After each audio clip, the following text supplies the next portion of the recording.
Well, anyways, from watching this, I kind of recently became a big fan of somebody, and I don't know if I can pronounce their last name to save my life, but he was pretty much the champion of the world kickboxing. I'm assuming it's world kickboxing because I know he traveled all over the world kickboxing, but that was Benny the Jet Eucharez. And once again, I do not know if I even pronounced his last name right. But I became a fan of the way his style is, and I ran across some videos of him on YouTube, and I love his philosophy. I love the way his outlook is on martial arts, and I think it'd be really awesome to just have a real cool sit down and talk with this guy. If you ain't never, listened to this man talk or anything, I think you go on YouTube, just type in Benny the Jet, and there's a few videos, or quite a few videos of him, working in these dojos and stuff, teaching the skills that made him the champion, and his whole philosophy on life, just life itself, is kind of amazing, and to me, wonderful. But I also drew some inspiration from that, and I like his style, and so that's cool too. And along with boxing, I ran across also another guy that I cannot remember his name, but he was one of the first few people that Mayweather had fought. That boxer Mayweather. And I've never been a real big fan of like regular boxing at all, and I guess maybe that's kind of contradictory to a certain degree, but I just never been a fan of real boxing at all. I just always found it to be kind of boring, but that's just me. But Mayweather fought a guy who I cannot remember his real name to save my life, but he was known to be the drunken boxer. And Mayweather said that his record and his skills didn't match. His record didn't match his skill level, because he said that he was one of the hardest opponents in his career that he had ever came up against at that point in time.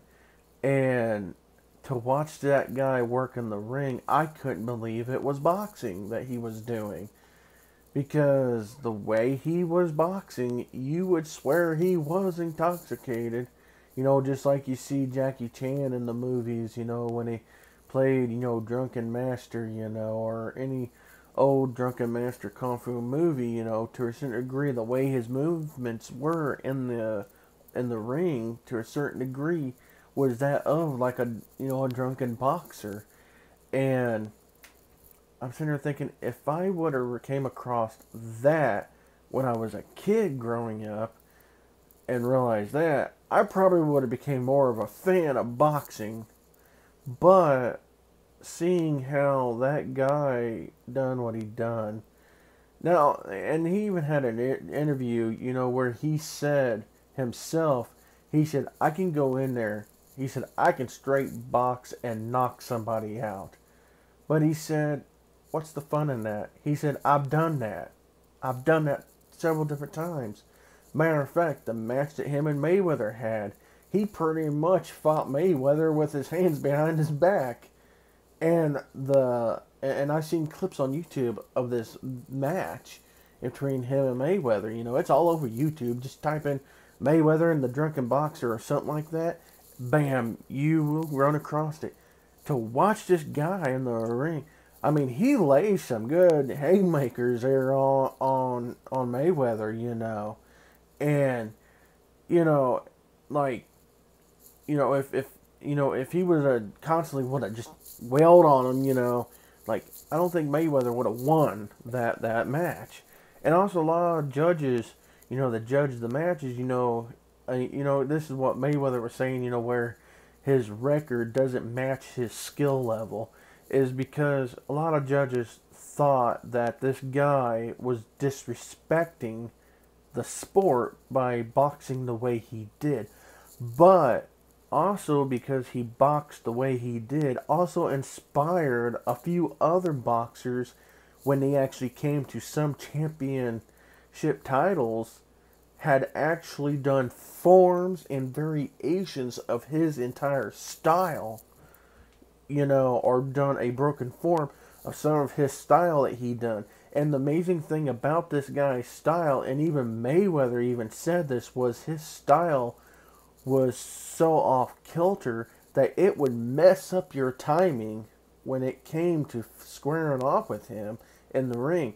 He said, he was always this way, that way, forwards, backwards, and he said you could not time him at all. He said wasn't no amount of training you could do that could come close to getting you on point with his timing. And he said this is also why his record did not match his skill.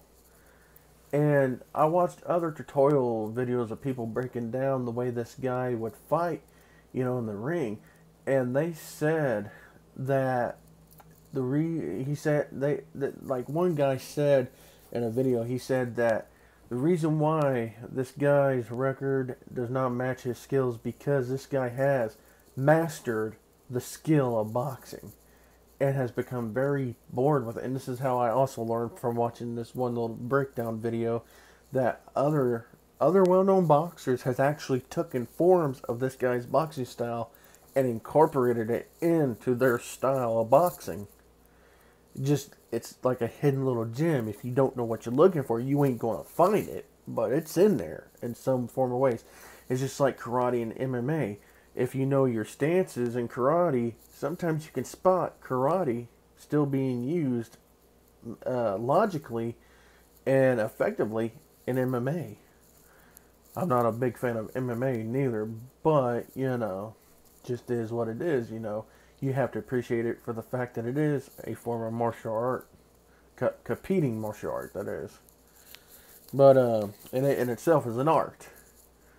But, and also great physical strength. But anyways, back to this drunken boxer guy, though, I was so taken up with that, too, that even I drew inspiration from that, because in, kickboxing, you're allowed to kind of do your weaving and bobbing a little bit more better, like that. You're more allowed that free flow, and so I'm like, this is inspirational, if a person could be good and accurate at landing a punch or landing a kick, and then be as movable and as functionally moving around the way this, regular boxer that got noted to be the drunken boxer was, that would be, to me, that would be like the ultimate style for kickboxing, I think.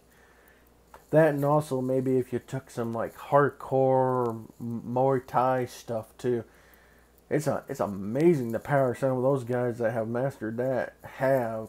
I mean, it's kind of scary if you think about it. A guy coming at you with a shin that could crack your ribs 7 ways from Sunday, or smack you in the leg with their shin and, almost could wipe you out or break a hip on you. It's amazing, and also, you got to respect that. But anyways, I up and run this video up, and this is going to be a 2-part video. This is part 2 because I had a phone call that interrupted. But anyways, thank y'all for watching out there, and wherever you're at in this world, may you be blessed. And as always, for those of you that are stuck around and stay subscribed and everything, I appreciate you for coming along with the ride and everything. And wherever you're at in this world, may you be blessed. And may we all get through this whole stuff this year, Alright, till next time.